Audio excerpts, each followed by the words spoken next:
segment. Buffaloes. We're going to move into a segment that we're calling New Faces, New Places. We're going to go talk about a lot of different players and some coaches who are in a different place now.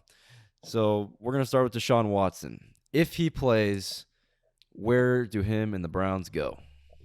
I think they go pretty far because that Browns team is pretty talented, and I think what big thing's been holding them back. It hasn't really been the defense. It hasn't been the offense. It's been Baker and his progression.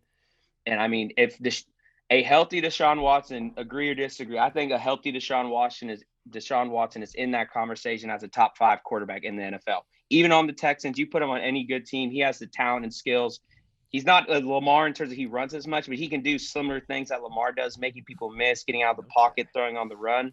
But he's dynamic. So I think with that offense and what they already have there and understanding what they were giving up to get him, even with that suspension, it's going to suck. But, I mean, once he's back, I think they're going to be very happy that they got him.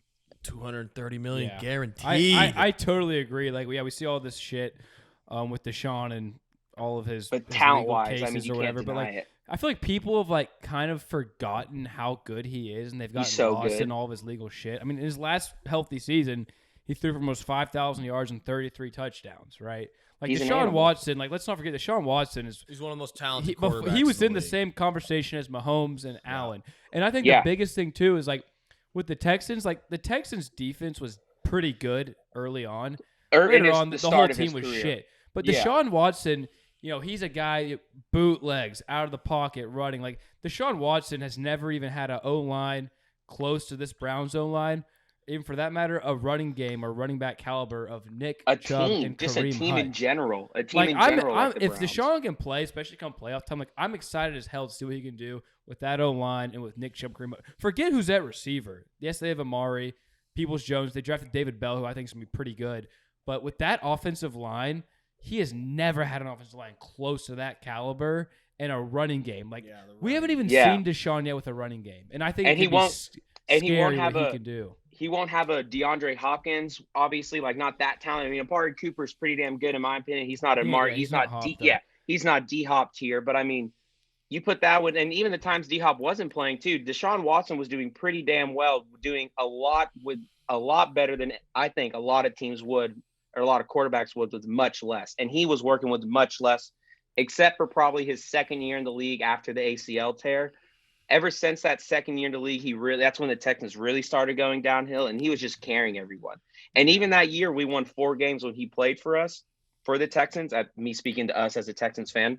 When he played those games for us, we were in a lot of those games. Even though we had a horrible record, they were all close games. There really weren't any blowout losses, maybe 1 or 2 on the schedule to obviously superior teams. But, I mean, they held their own and were in the fights, and that's all because of Deshaun Watson. So you put that – because of him. And you put that with what's on the Browns and what they have going on, just talent-wise, everywhere, it's better than the Texans, in my opinion. So, I mean, I think the sky's the limits for the Browns if Deshaun Watson's able to play, depending on how serious his suspension is, because it could be the worst one yet. So who knows in terms of sexual allegation-wise. So he really could get screwed, but at the same time, the Browns might able to only, say, lose him for a year, only half a year, maybe not even a full season. And so with that, if they even get partial Deshaun Watson for a season, they're already a top-tier team, in my opinion. That'd be a scary team to play in the playoffs. Oh, that'd be terrifying. Think if they start 3-5, and Watson comes back, they got a few weeks to kind of get meshed. Feet under them. Week 12, they just start firing on all cylinders, and they roll into the playoffs 5-1, 6-0. They're 11 or 10-7 as a wild card, 11-6, maybe win the division. They just finish hot. That would be probably the last team I'd want to play a wild card with. Oh yeah, that would be easily terrifying. Because we haven't seen like you said Deshaun had D-Hop in his Houston days, one of the goats at receiver, D-Hop. Yeah, especially talent wise and talent wise, one of those decades. I mean, maybe you can make an argument of all time, the argument. But we might be the best toe tapper I've seen on the sidelines. The best running game Deshaun has had was when Carlos Hyde ran for 1,100 yards 2 or 3 years ago. And that's Carlos fucking Hyde. We really haven't seen what Deshaun can do with a real running game, with real and pieces a around real him, team, and a real team, and a real coach. Like, this is best play caller. Brian Butt Chin. Kevin Stefanski won Coach of the Year. Like Kevin Stefanski, like people can say what they want. He's a great coach. Like he got the Browns. I think a playoff anyone win. that says that like the Browns can't win the Super Bowl without Deshaun at the helm is they just underrate talking out of their Deshaun. ass. Like they just like don't know how good Deshaun is. I totally agree. Like sky's the absolute limit if Deshaun Watson's playing and is healthy and they're fired. The only thing about Watson is like he's better off script. He's better rolling out of the pocket. I want to see what that looks like on a textbook cold cut team like the Browns. That it's like every play we're going to run is going to be effective. We need you to sit in the pocket and make throws all over the field. I think he can do it. I think he can do it, but I think it's going to be very different from the style of play he's used to, which is go make a play, where it's like, we don't need you to go be Superman all game, which is what you're used to doing. Exactly. We'll take care of most of it. I want to see how he reacts to that because I love that. I don't think he's used to that.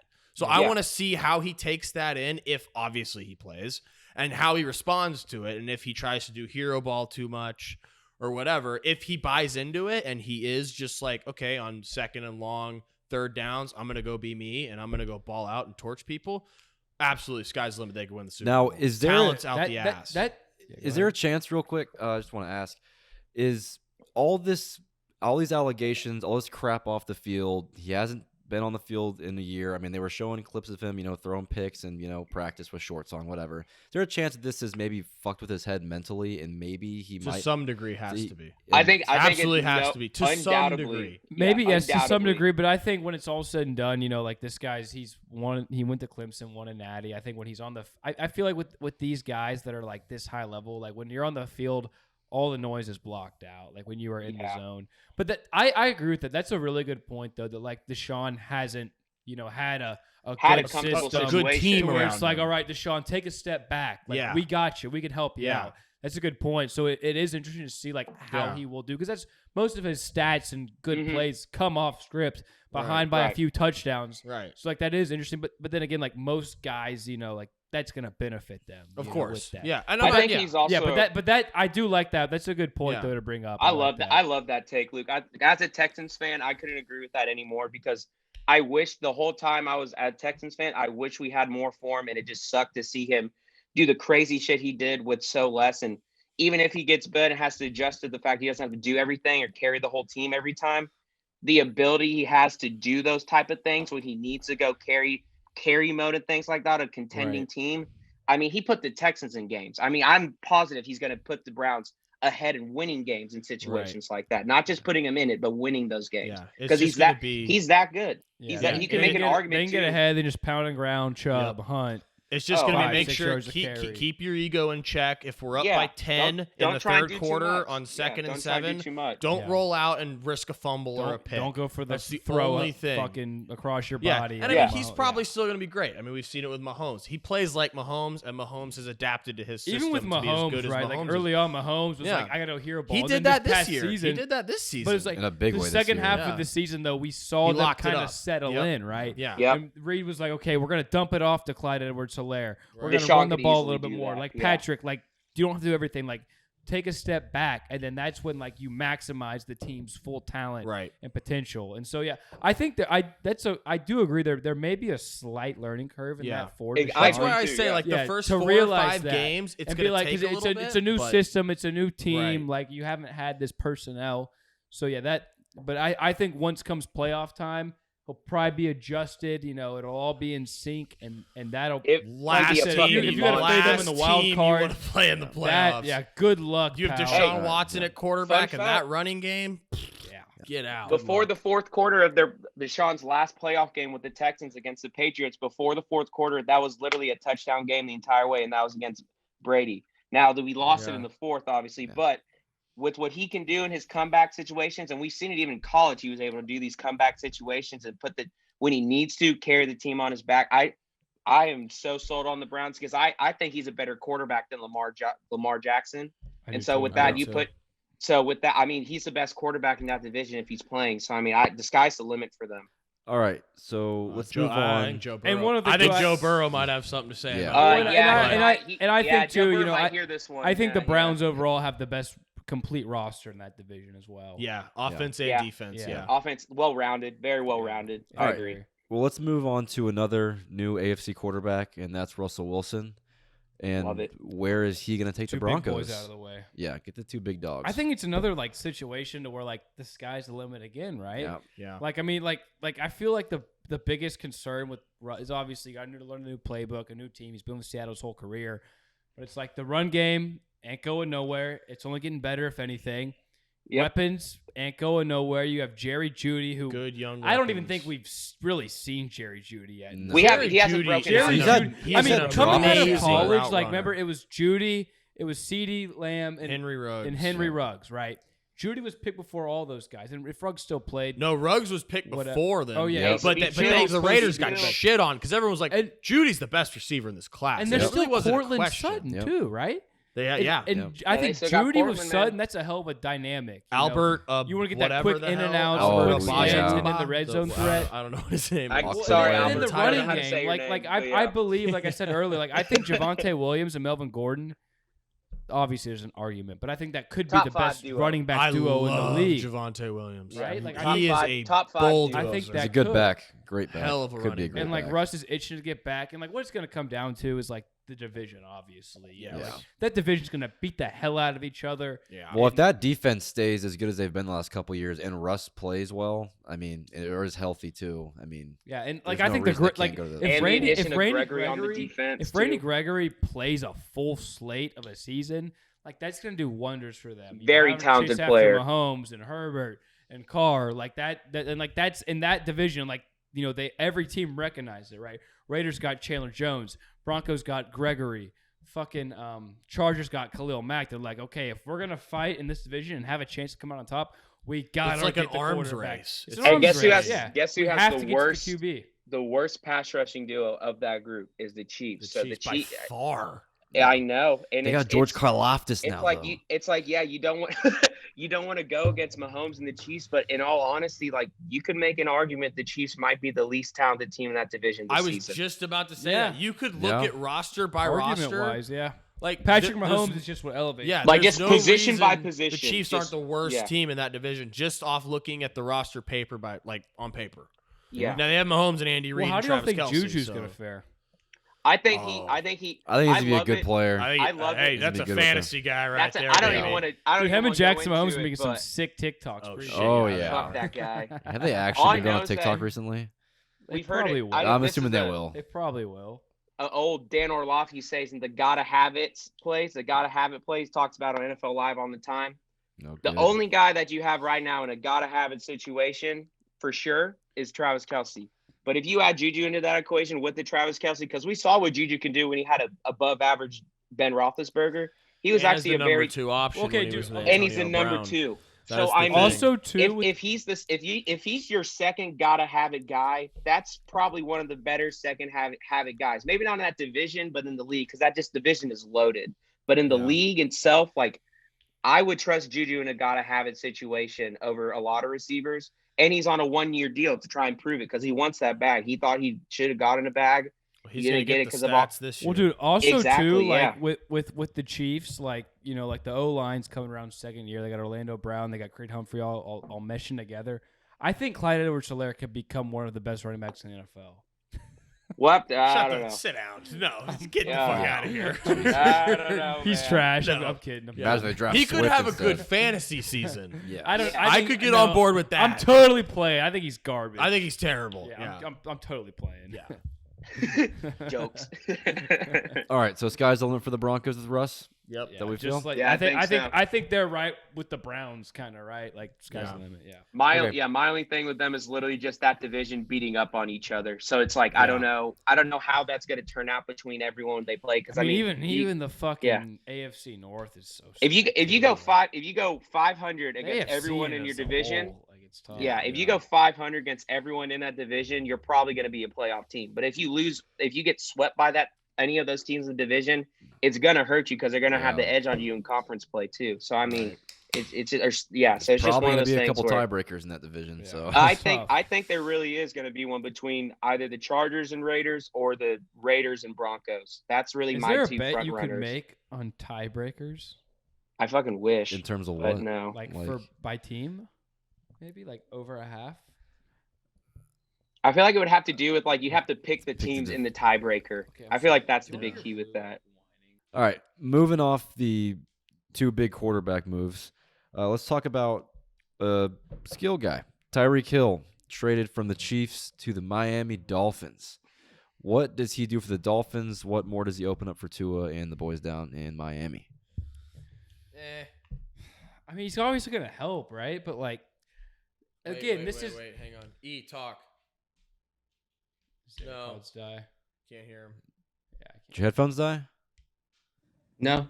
Okay, we're back. We're back. Never mind. You know? Yep. You hear me now? Gotcha. Okay, cool. Sorry. I'll go first on this one. Just I really like it because I think with that offense, you do have the element, and obviously we've seen what teams. I mean, we saw with the 49ers in the screen game and how effective that was.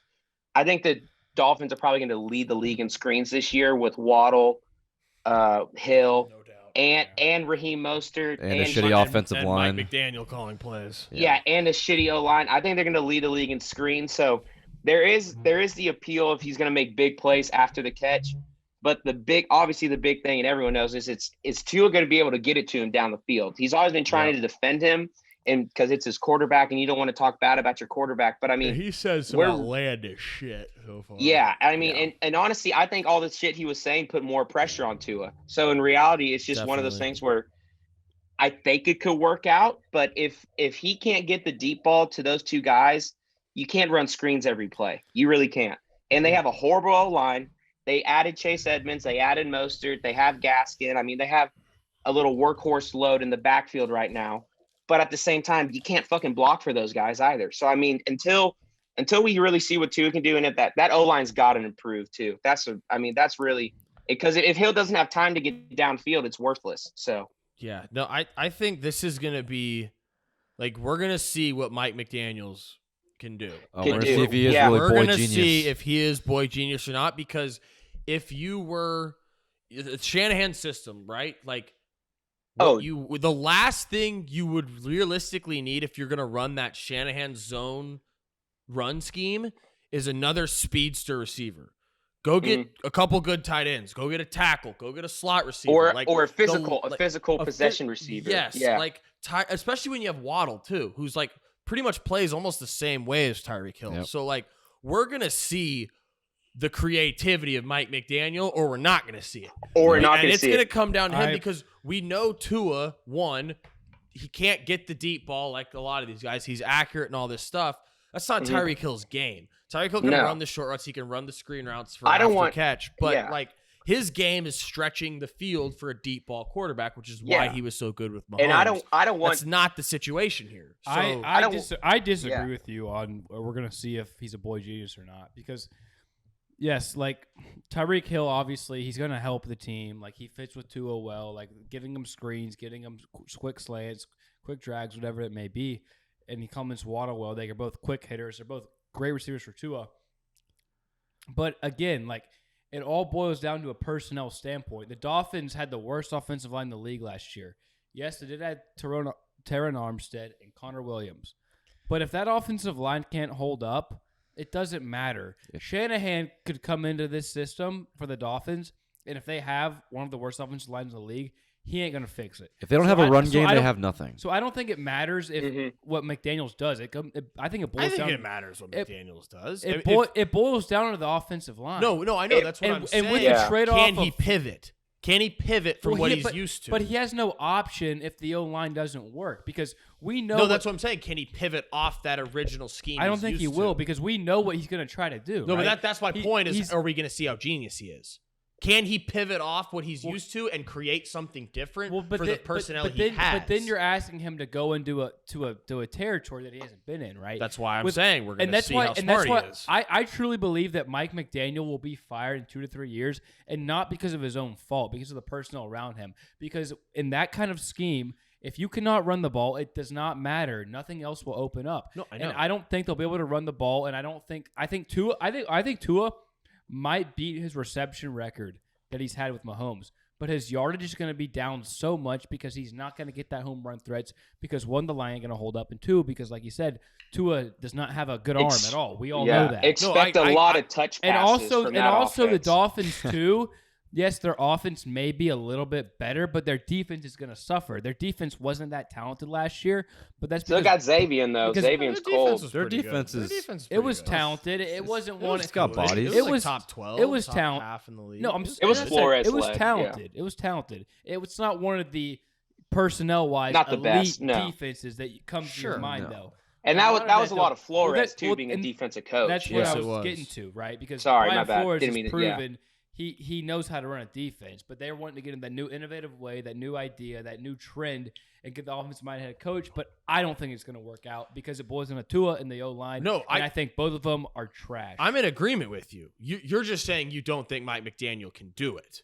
I'm saying we're going to see if I think he can. can do it. I just don't think he has the personnel. No, that's what I'm saying. Okay. I said the same thing. It's like I We're don't kind of talking in think, circles here. I don't think that he can run the same style of offense he could run with the Niners. So that's why I'm saying but we're going to see how genius he is. But we're going to see if he can adapt and pivot to use the personnel he has to their full capacity so they can maximize their potential. Let's see what he can do. And that's why I'm saying this is crucial for him. No, and I agree with that. But I think as Miami, with their front office and their owner, I don't think they hire him coming in with the idea of let's see what he can run. I think that's why they got Teron. That's why they got Connor Williams, because they want to try to implement that run-heavy zone scheme. But and those guys are both blindside blockers for Tua. That's the left side of the line right there. So I mean, or actually, he's a lefty. Side, so it's it's going to help pass protection for sure. I don't know how much it's going to open running lanes though. But that's the thing too. Is and this thing even too with Shanahan, right? Like Shanahan has always been blessed with a great O-line. So we haven't even seen Shanahan overcome that obstacle of having a shit O-line. So I don't know why Mike McDaniel could do it when he is a son of Shanahan. Hey, you went to Yale. Smart kid. No, but that's what I'm saying. But he has some pieces on the O-line. I think he should be. I think he's set up for failure, though. No, I know. I agree. That's why I'm saying we're going to see how smart he is. We're going to see if he's actually this genius play caller who can adapt an offense to his personnel. He doesn't have the personnel that he used to have, so he can't run the exact same scheme. But can he incorporate some of that scheme into some vertical, short passing, spread offense, or RPO, which Tua is really good at? Touch passes, baby. Touch passes all day. RPOs, can he incorporate and mesh these offensive schemes together to make this offense successful? That's what we're going to find out. Yeah. If you're right, if he completely sticks with this zone outside run scheme, it's probably going to fail. They don't have the personnel to do it. I think in 2 to 3 years he'll be fired. Okay. So you don't believe he'll do it? No. Okay. Shanahan hasn't done it. Why could he do it? Well, Shanahan hasn't had to do it. Yeah. It's not exactly. That's actually why should I think he can do it? I'm not saying he can. I'm saying we're gonna find out if he can. We'll see. I think he possibly could. I mean, he's a smart guy. He created a great team around Jimmy Garoppolo this season. I mean, he used Debo in a way Debo's never been used before. That shocked the he league. didn't even call the plays for that team. He did. No, he didn't. Yes, he did. He did not call the plays. Yes, he did. No, he didn't. Mike McDaniel did not call the plays. Check your facts. Shanahan called the plays. Shanahan called the plays. McDaniel did not call the plays. Yeah, he was the OC or assistant OC or something like that. But he didn't call the plays. McDaniel was the sponge that was leeching off throwing that lip, boy. He did not call the plays. Okay. Well, anyway, let's move on to our next guy. Another big AFC West edition, and that's Khalil Mack going to the Chargers, going on the other side of Joey Bosa. What does Khalil Mack do for that defense, that pass rush, and that team? I think it's huge. I'm not drinking. Oh. I'm just spitting. I think it's sorry. I think it's huge. Genius conversation. In terms of the pass rush, because we've seen in Super Bowls, one of the most important things is being able to have a pass rush and getting to that Super Bowl caliber quarterback. That's always in. Rarely you see a quarterback that's not Super Bowl caliber. You've seen your Trent Dilfers, your Rex Grossmans, but Trent got lucky. He had the best defense in NFL history almost with the Ravens. And then Rex Grossman almost got there, but he also was carried by a great defense. So with that, I think they're going to be very great. However, I don't really think they address the needs of stopping the run and keeping Herbert off the field. So I think they're going to be a lot better in getting after the pass and stopping the deep passes and stopping the big plays. But I think that they didn't address enough of the needs in the run game and stopping the run, even though Mack and Bosa can do that, but that's off the edge. That's not the interior where most run plays are run through, especially in your first down situation. So to me, it really depends on if that run defense improves. And then if that improves, Khalil Mack and Joey Bosa are going to have, I think they're both going to have 12 sack seasons at least this season if they're able to stop the run. But then if not, teams are going to key in on that. So it's really dependent on how, obviously Khalil Mack's a huge upgrade, but a lot of that depends on who is also steps up on that defense, because there are other questions not besides Joey Bosa and the pass rush. So there are other things on that defense they got to fix. They had one of the worst run defenses in the league last year. Exactly. They got shredded by the run. But if that's the case, I mean, Herbert's going to – if I'm an NFL – why would I want Justin Herbert on the field all day? Absolutely fucking not. So I'm keeping him off the field. Yeah. The thing is with this division, right, like with the Chiefs – Gotta get to the Clyde quarterback. Edwards ain't tearing Gotta get to the quarterback, yeah. Mahomes is your priority. With the Chargers, I know Eckler's going to rush for a good amount of yards, but Herbert's your priority. With the Raiders, Josh Jacobs is a good running back, hasn't lived to his draft billing, good running back, but you're stopping Carr. That's your priority, right? And Khalil Mack, you bring him in to stop the quarterback. You don't bring him in for the run. You bring him in for the pass. And I believe, too, like one thing you didn't mention is I think Khalil Mack, statistically wise, could break his own record of 15 sacks that he had. He very could. Yeah, he could. He has never had a dominant guy on the other side of the edge. It's unprecedented. And I agree. His whole career, Khalil Mack's whole career, it's been, okay, double team Khalil Mack, triple team if you have to. He has never had a guy that's even been like a thought of a threat on the opposite side. Now you give Joey Bosa on the left side and he's on the right side. At least 12 sacks. I don't know who's better. I don't know who's better. Joey Bosa. And it's like, and if you're an opposing team, it's like you double team one of them, fucking pick your poison, man. It doesn't matter because whichever one of those guys is getting single coverage is gonna get a lot of sacks. Yeah. And it's probably gonna mix and match by certain teams, or if a team has a great left tackle here, right tackle there, whatever. But I think statistically, Khalil Mack could have his best season. I think he's pissed after all this slander with the Bears and shit that people are kind of forgetting about him. And I think he had 6 sacks in 7 games last season. So we know he still has it in his tank. Like, absolutely. He's still young enough. He's 30. He's 30. But 6 sacks in 7 games. He is still an elite, a highly elite, top edge rusher. Like he's gonna be a fucking ultra. And that's the thing. Like you were talking about the whole defense, but it's like, if you have both edges of the pocket collapsing on pass plays, giving your corners, you only have to cover for 2 seconds. Yeah, they got J.C. Jackson. You're gonna have Pro Bowl corners. If you have collapsing edges like that, they're gonna get picks. And they do have Pro Bowl. They got J.C. Jackson. Asante Samuel Jr. could very well be a Pro Bowl corner this year. And Derwin James. Let's talk about Derwin James. Yeah. So I mean, and like that's the thing with the scheme that Brandon Staley runs. J.C. Jackson's perfect for it. He can sit on these routes. He can, because he's like Trevon Diggs. He's a zone type of corner. He's going to sit on routes and try to get picks. With this pass rush, it complements it perfectly because you're going to be able to let this pass rush just control the game, destroy the quarterback, and make the quarterback throw throws he doesn't want to do early in his reads, and that's when these corners can go get the ball. So this really could be a game-changing J.C. Jackson is an opportunistic cornerback. He's Trevon Diggs. Yeah, he's the exact same style of player. He's a slightly more honed in Trevon Diggs. He's better than Trevon Diggs. I think he's better than Trevon Diggs, too. But this could be a game if Khalil Mack is as good as he used to be. Yeah. That's the question, I think. Like I don't know. We haven't seen it for 2 years now from him being that all-pro level rusher. Last season, that's being on the Bears. He only played 7 games last season. I just think if him we'll see what injuries do to him, but if he can come back and be that type of guy, if he's healthy, this could be one of the best defenses in the league solely because of the pass rush. I don't even care. They got Kenneth Murray last year as a middle linebacker to clean up the run game too. He didn't help much as a rookie. Maybe his second year. Like you mentioned, Derwin exactly, James. Yeah. He is, and that's why another thing. That's why with this defense, injuries is such a big thing. Like if this defense is healthy, like personnel wise, you honestly, I don't know if there's another defense in the league that you would take. Personnel, let's say your top 5, right? J.C. Jackson, Joey Bosa, Khalil Mack, Derwin James, and then throw Asante Samuel Jr. in the 5th spot. If all those guys are healthy, playing to their potential, is there another top 5 personnel defense that you even take? I mean, maybe the Rams, just because you got Ramsey, Donald, and Bobby Wagner. But then who's the next 2? I don't know. But I'm just saying, just those three alone. Like, Leonard Floyd? Yeah. And that's why I said I think. And then you pair that with that offense the Chargers got. Yeah. Whew, on paper, Chargers. On paper, the Chargers might be the team to beat. They could easily. But that's on paper. If the Chargers go 13-4 this year, no one's going to be like, not at all. Yeah, even they in should. That division, they're loaded. Yeah. If they don't win anything with this team, I mean, they don't get far. At least it's going to come down to Brandon Staley, honestly. Yeah, and that's why I also year, mentioned his aggressive personality, his aggressive demeanor kind of screwed him over. Yeah, you need to take it back a little bit. Take it back. I think he's he looks too big. He looks too much into analytics. Like he needs to just and that's why I mentioned the fact.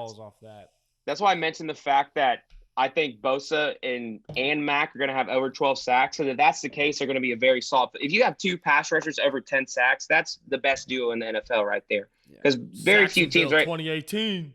Like and look how far that team went. So I mean, but that Jacksonville team, like I said, I think there's a lot that the Chargers are going to be great.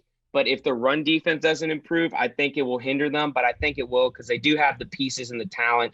I would throw Derwin James in the box a lot more often to stop the run because I wouldn't want to get fucking I wouldn't want to get hit by fucking Derwin James in the box either. So I mean, So I mean, you throw him in there, you throw Murray in there, he takes a jump. That's a scary fucking defense right there. All right, well, let's stay out west and let's just do a 2-for-1 here. Okay. And the Raiders getting Davante Adams and hiring Josh McDaniel. What are those two gonna do for the Raiders? I mean, can they go ahead and win this division? I mean, what do we think? I really think they could, right? Same. I think they could. Like last year, Darren Waller statistically he didn't have a Darren Waller type of year. Nope. But, early on he was doing great, and teams started saying, we're going to double coverage Darren Waller. We'll let Hunter Renfrow beat us down low. We know Derek Carr isn't going to outshine us that much like a Mahomes. But I think Adams adds a whole new dimension to this team. Right, and Adams is the best red zone threat receiver in the NFL. I think you're adding the best receiver in the NFL to this team. You are. I think he's the best receiver. He's the most complete receiver. And Waller. He's the most complete receiver in this league. Your red zone options are Tay or Waller. I mean, that's the best combo. And what they do, they go. They had Waller and Renfrow last year. Yeah. They go from having to they have those two, and then you're mixing in Zay Jones and Bryan Edwards. Now you take those two and you swap them for a nice, shiny, perfect, pearly Davante Adams with Renfrow and Waller. That might be the best trio. I was just about to say, tight end in the league.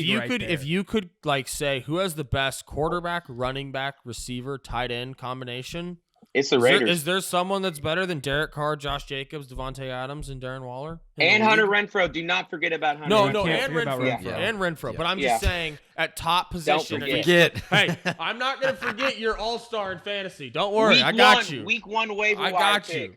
But if you were to say quarterback, running back, receiver, tight end, that quadrant of players, is there a team that has a better 4-man unit than that? I don't know if there is. Pretty solid. Right up there. People are going to be like, well, Davante had Aaron Rodgers throwing to him, right? Derek Carr and those boys. Derek Carr's a good freaking quarterback. Well, they played together. Tay got drafted because right? Davante Adams got drafted because Listen to this, though. Davante and Derek Carr played for 2 seasons at Fresno State. In those 2 seasons, Davante Adams had 233 receptions, 3,300 yards, and 38 touchdowns. Holy! So don't tell me that the dynamic ain't there. Aaron Rodgers got tunnel vision for sure, but Davante Adams is as good as they come. He is going to be a top 5 receiver of all top time. 3. And that's the thing. You're adding that chemistry that Derek Carr and Davante Adams obviously have. They've been friends since their college days. That's why Davante left. Now, but think about the chemistry he also has with Renfrow and Waller. That chemistry is also great. Yeah. So it's not like you're dropping in a time bomb, which we don't know how this is going to work. You're not dropping in TO. You're not luck stopping that team on 3rd down. Well, I think who this is going to benefit the most is Darren Waller. We've seen Darren Waller when he has single coverage. Red zone Darren Waller's full effect this year. This guy fucking eats, man. Mm-hmm. And that's why the second half of last year, he didn't do that much because defenses were like, okay, our number one priority was a monster. To stop Darren Waller. And that's why Renfrow ate, because it was like, stop Waller. And Renfrow's still going to eat because they have Waller and Adams. Right. But fantasy-wise, get fucking Darren Waller if you can. That team leads the NFL. Let's not forget about Josh McDaniels coming Absolutely there too. not. Like Exactly. this is Bill Belichick's golden child of offense. His boy. Josh McDaniels could get he could get a head coaching job probably the last 6 seasons. Yeah. Whenever he wanted, and he picked this job, he handpicked it. He could have handpicked any job he wanted for 5 years. He handpicked this job specifically because of the personnel they have and his belief in Derek Carr. Like, not only is the talent there, you now have the offensive mind there to utilize these pieces to maximize the potential. Like, I think the Raiders could win the division. I don't think there's So do I. Especially on the back shocking. end with adding Chandler Jones and Max Crosby on that back end too. Like, you have the pass rush, you have the complete offense. The division's going to be a bloodbath, so you don't know how that's going to go. But, like, on paper, this team is one of the best teams in the league offensively with your pass rush. Yeah. So, I mean, you're looking at this team that you would hope they at least win a playoff game. That's the thing. Yeah. There's so many teams in the AFC that it's like hard. We have no idea what's going to happen. Right. We There's give our so guess many or great whatever. Injuries are going to happen. Like, so much stuff's going to happen. But like back on the McDaniels thing, it's like the only argument that people can make is like, oh well, we saw when he went to Denver, right? It was He'd like to think he's learned. Disaster. Well, yeah, like you said, he was 32 when he got hired at Denver. He was the youngest head coach at the time to ever get hired. He went 6-2 in his first 8 games too. Yeah. But the youngest hell head of a coach collapse. to ever get hired. Okay, 12 years later, okay, this guy has all of the intel, all of the knowledge that he needs. Like he is he is more equipped than any other assistant in the league to be a head coach right now. Yeah. And like he's inheriting a bunch of good talent. Like he should do great with this team. Yeah. Yeah. All right. I agree. Well, let's move to Indianapolis. They shipped Carson Wentz out of town, and they brought in a new veteran quarterback in Matt Ryan. Love it. Where does Matt Ryan take the Colts? Does he take them over the Tennessee Titans? Yeah. So Yeah. I think that's personally. I think the Titans lost a lot, just and keep then going. with that, I think the Titans lost a lot with that, and then with that in mind, like with what they've added and the additions they made with Matt Ryan. I mean, like I said earlier in the podcast, if you take Matt Ryan and put him on any contending team, they're probably a very serious contending team at the only position they have is a quarterback lacking. So, I mean, I think he's a huge step above Matt Ryan, huge step above Carson Wentz. And then with that in mind, I mean, if he's just being a game manager with Jonathan Taylor, Michael Pittman stepping up this season, I mean, and with the best O-line in the NFL, I mean, he has a chance to do exactly what he wants to do and just sit back in the pocket and manage the game. So he really has a chance to make maybe the biggest impact out of anybody on this list, possibly. I mean, if their defense was as good as it was last year, and Matt Ryan doesn't turn the ball over like we assume he's not going to, this is going to be the best offensive line and the best running game he's probably maybe ever had besides that 1 year. The Michael Turner years. I think it's going to come down to how good is he still at his age and how good are the weapons, because I think that's the one thing on the Colts is like, who are we talking about? Matt Ryan. So you have Michael Pittman, who you have Jack Doyle, like. He's going to have to make these weapons better. Now, granted, the offensive line, the running game is going to give these weapons obviously a ton more to work with, but can these weapons deliver for Matt Ryan? If they can, I think this team easily wins the division. So now you're looking at them. I mean, with this division, they could win 12 games. So you're looking at them now maybe 2-3, maybe the 1 seed with how competitive the AFC is. I mean, I think these teams are going to beat up on each other. Wild. It's not an outrageous take. Like, this team could end up close to the 1 seed if they were to get the bye. If the AFC has to go through Indianapolis, there's no reason this team hypothetically could not go to the Super Bowl. Very true. They've got a Super Bowl-made quarterback. I mean, we've seen Matt Ryan take a team there before. They've got the running game. They've got the defense, and we know in the playoffs what carries you. It's your defense, your clock management, your coaching, which they have, and your running game. Did they draft anybody on receiver wise? Yeah, I was about to tell y'all. They really love that guy Austin from Cincinnati. Pierce. Yeah, they love Austin Pierce out of Cincinnati. He's like a 6'3" slot receiver, basically. They got Wentz last year, right? And Wentz and Matt Ryan are the complete opposite. Literally. Wentz is going to totally. put the team on his back. He's going to try to make these crazy, like, fucking Patrick Mahomes play that the Colts Matt Ryan has been like that before. He's a gun. Matt Ryan is a gun. But it's when Matt Ryan has to play like that. Which he's always had to. Which besides in those years with Shanahan and Davante Freeman and Julio prime in the Super Bowl, right? Yeah. But we've seen Matt Ryan whenever he's inherited a good system, a good O-line, good skill position. MVP, MVP wins the Super Bowl. And last year, the Falcons were still in the wild hunt wild card hunt for most of the year. They were bad, but yeah. But they went 7-10. Like for the last week or two, like they had a shot to make the playoffs. Which he had one of the worst O-lines in the league. Russell Gage was his number one receiver for most of the year. Probably the shittiest defense in the league. Like literally, and people have been shitting on Matt Ryan for a while now, but like he literally had, I think, arguably the worst roster in the league last year, and he took them to almost the playoffs. Yeah, like if Calvin Reed, I'm hyped. I'm super. I'm really happy. Calvin Ridley. I like this for the Colts and for Matt Ryan. They didn't even give it that much to get Matt Ryan. Like I could easily see them. I think that like you said, I think they should win the division. If everything pans out, nice. If everything pans out perfect for the Colts, and this is obviously glass half full, but like they could win the Super Bowl with Matt Ryan. They could. Yep. They could. Yeah. I mean, their O-line's bulldozing. Jonathan Taylor's the best running back in the league. Couldn't run for 2,000 Michael Pittman's yards. ascending. The defense is young and upcoming. Like, I think we all know that. And another thing I love about that with the Jonathan Taylor and like that run game, the fact that he's going to have a Matt Ryan at quarterback, he's going to be fresher this year come playoff time too.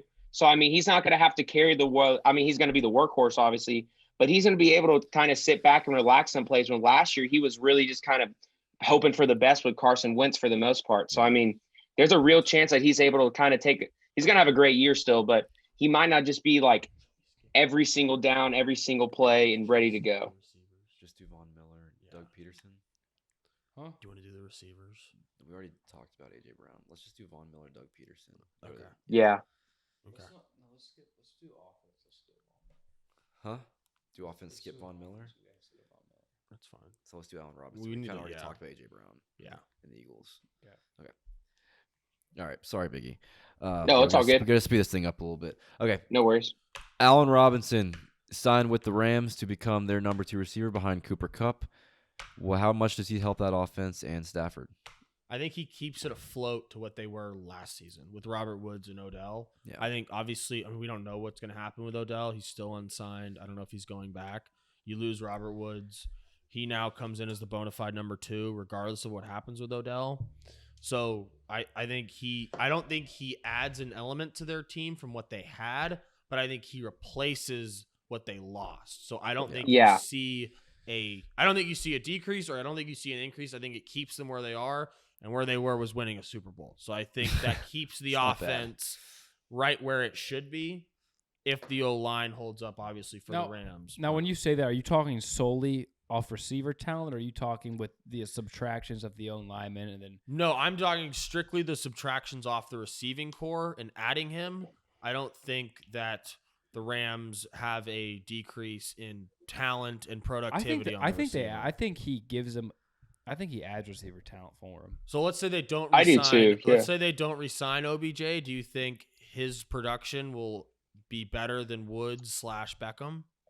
Yeah. I think it fits better for that team. I think it fits better because I think the Rams could really use a big physical, like, possession receiver, and Allen Robinson can do that and do a little more after the catch. He's not your burner or anything, but at the same time, I would take Allen Robinson over Robert Woods in a pure talent pick any day.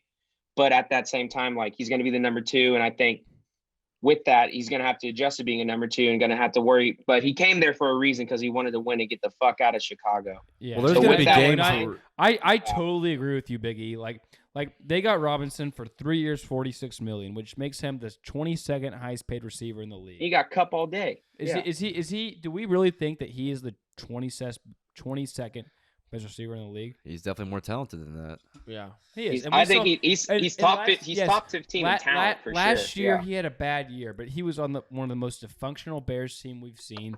He had Andy Dalton, he had Nick Foles, he had Justin Fields thrown to him. 2 years ago with Trubisky and Nick Foles, he put up 1,300 yards. I mean, and Allen Robinson has. No, I'm not going to say arguably. Allen Robinson has put up the best body of work out of any receiver we've ever seen, with the least talent at quarterback ever. A-Rob in Jacksonville was fucking nasty. Nick Foles and Blake Bortles from the ball. And he's I'm about to say D-Hop's up there too. And he has put up multiple all-pro seasons. Mm-hmm. Like, we have never seen Allen Robinson with even a decently talented quarterback. No. We haven't. No. Or it's going to be I think that's... And he's going to also make him even better. And Cooper Kupp is going to get shadowed all day. Cooper Kupp's going to get all the attention. A-Rob's going to have one-on-one matchups all day long. Oh, there's going to be games where A-Rob pops off. A-Rob is going to eat. I think they got him for his steal in his contract. Oh, absolutely. Yeah. And he wanted to get the fuck out of Chicago too. So the fact that that's on the back burner, he's like, oh, this is so. He has in Chicago. He was not like I'm not. They all NFL athletes work hard, but you can make an argument in Chicago. Allen Robinson did not want to work as hard because there was no fucking point because he knew his ass was out of there. All in vain. Yeah, it was like it was like what do I have to work for? He was ready to get out of there. He was ready to get out of there. I risk my body. Yeah. Okay. All right, well, let's move on to one of the head coaching hires. And after Urban Meyer had his fun in Jacksonville, they decided to go. Yes, he did. He had a Finger good banging, time. baby.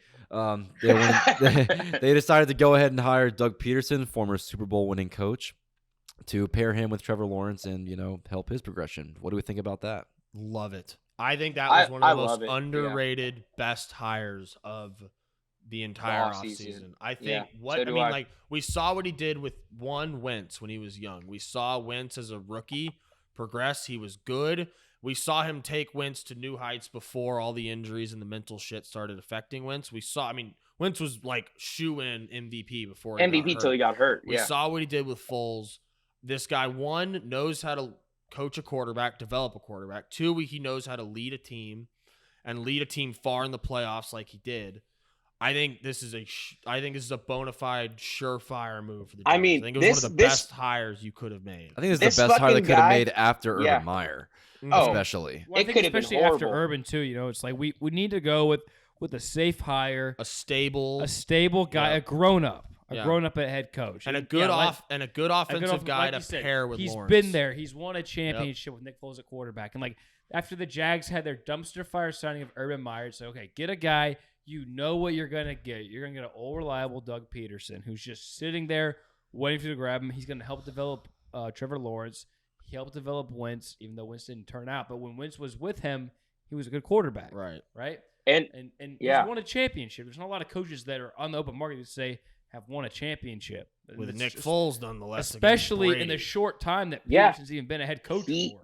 I love it. I wouldn't do anything different if I was them. I think that man coached up a team to beat Tom Brady and Bill Belichick when he had Nick fucking Foles at quarterback. I am all in on the Trevor Lawrence and the Jags development for him because I think Trevor Lawrence is much more talented than Carson Wentz ever fucking was in terms of coming out. I mean, Trevor Lawrence was as good a quarterback MVP prospect. Year that Wentz was on his way to. Carson Wentz was so amazing. good.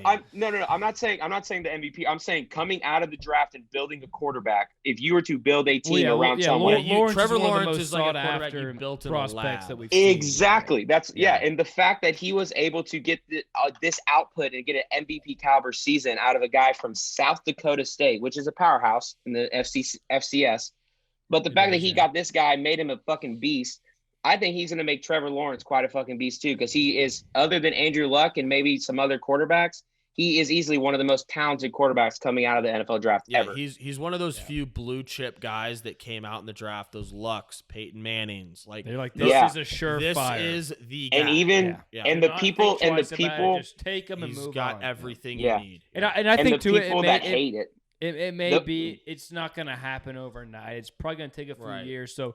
If you're a Jacksonville fan, you probably should be a little patient on this one. Especially after don't expect playoffs this year, but second half of the season, expect better have improvement. Expect growth. Expect this team to be the personnel obviously is still not there by any something means, to build off of for the next season. I love this for the big picture outlook for the team. Yeah, absolutely. Okay.